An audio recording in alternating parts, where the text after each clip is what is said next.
rules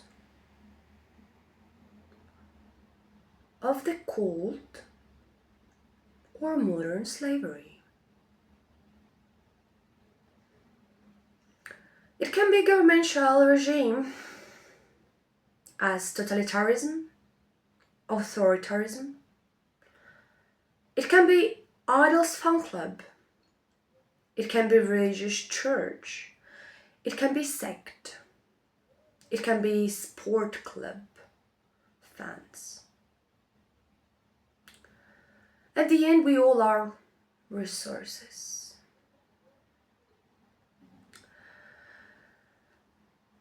We can bring value as information, network, emotional relations, labor, or investments, innovations, and ideas. I will explain it in a form of animal taming. Taming can be suppressive or alluring. Both of these methods leads to a dependency. In animal world, it's easier as animals do not have laws except the natural ones and are not protected with other animal species. But the main idea of the slavery is to make an animal out of human. Turn off the analytical, critical thinking, deactivate brain and make it live on emotions, instincts, and feelings. These people have to forget about community, traditions, rights, beliefs, lose their knowledge and memory. These are the stages of breaking a human. First, recruit. Second, resistance break. Third, reducing the will.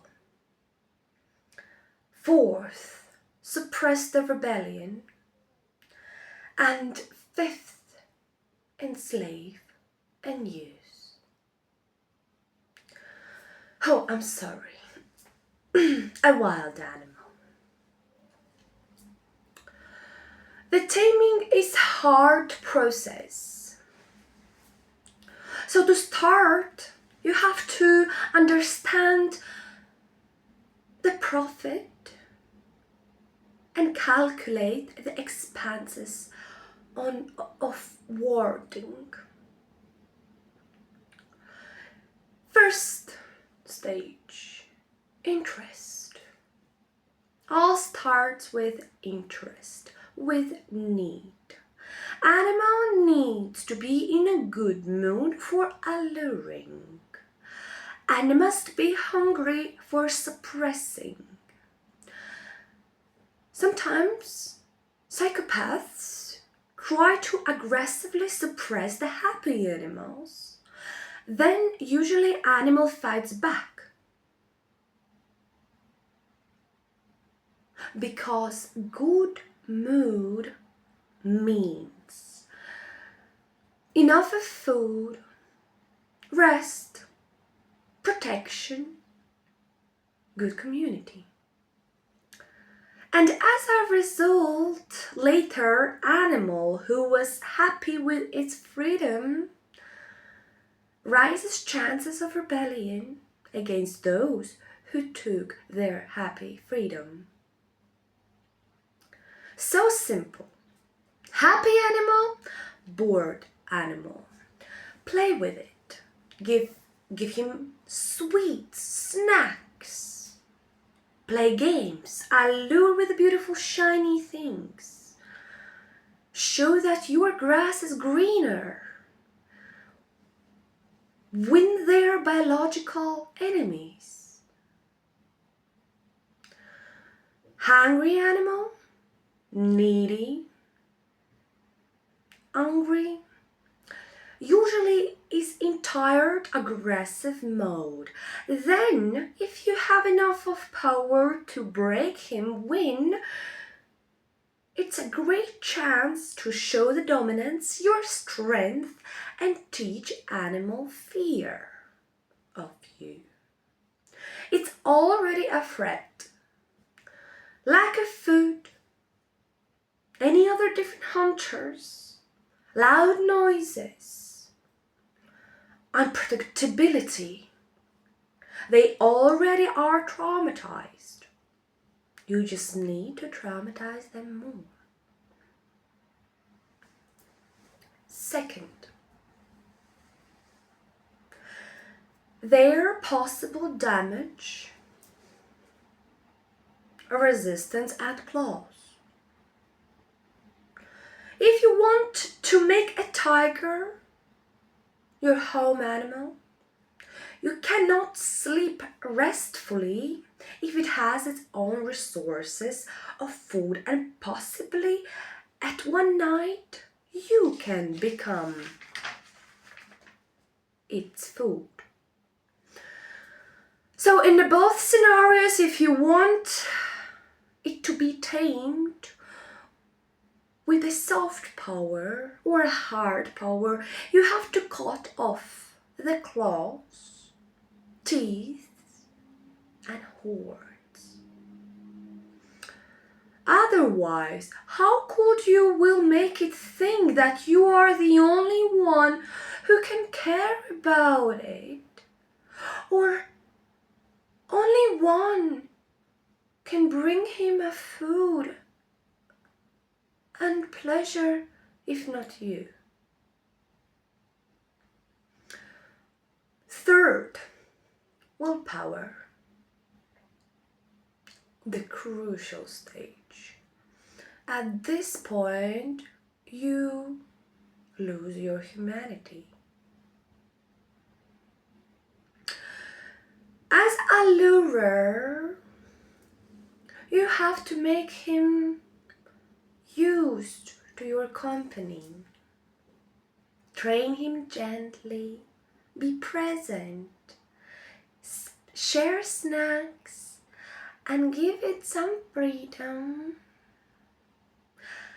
Of course, at this time it doesn't have any claws or weapons, and in the case if it will do something wrong, you can cancel its dinner or limit snacks. Later, when it will be used to your kindness and softiness, even a little noise, door shut,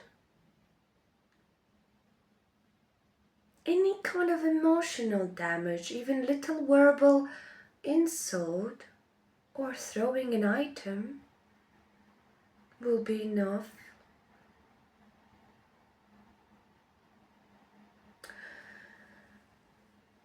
At this point, when you're breaking someone's willpower, you turn into a human trafficker, inwarderer, supervisor.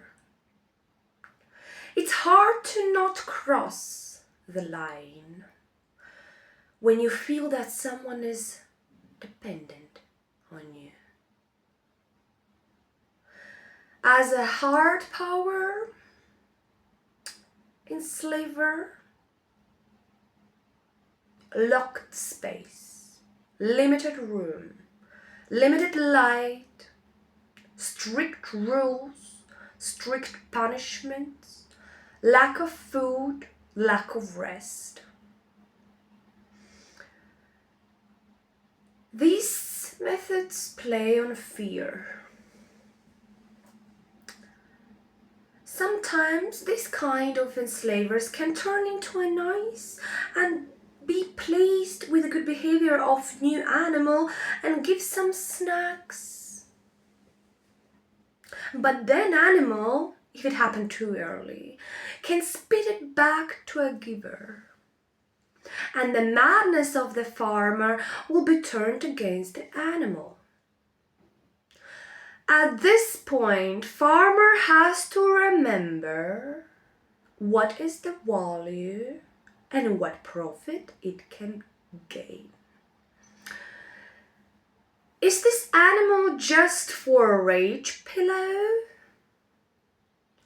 Or it is going to be sold?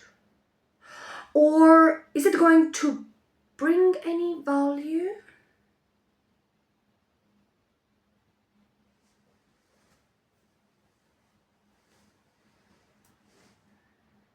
More valuable animal,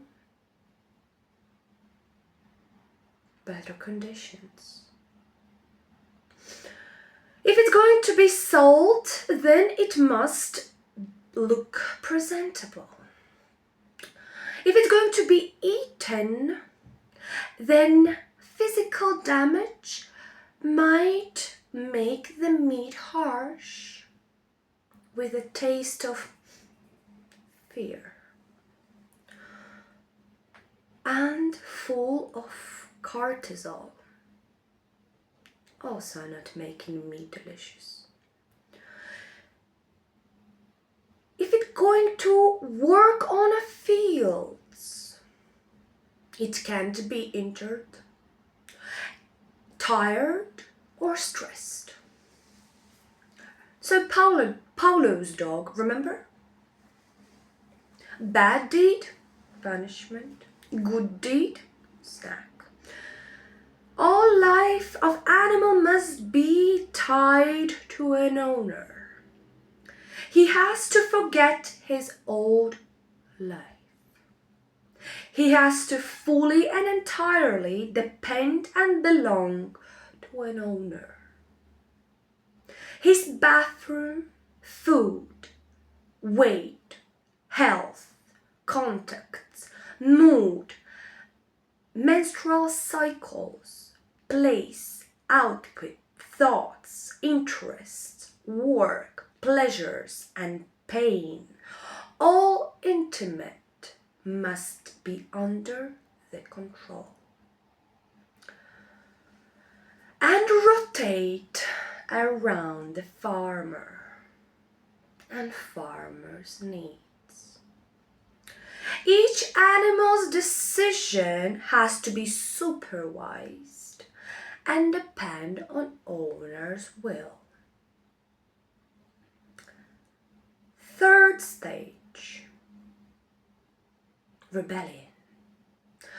Time to time, nature of the wild animal will win it over and he will search for freedom. As a kind owner, you allow it a little, but only under strict supervising. As a psychopath, you suppress the will. His wildness, his wants and wishes. You have to make him know that wanting is bad and will have their consequences. Fourth stage, profit, benefits, breeding, capacity, value. Why farmer was spending so much on taming?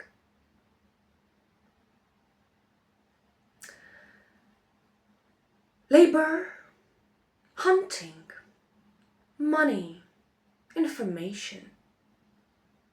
traits, status confirmation, beauty, design, food. It can bring you new ways of making your life easier. Or this animal can bring you new animals for taming. On which stage are you?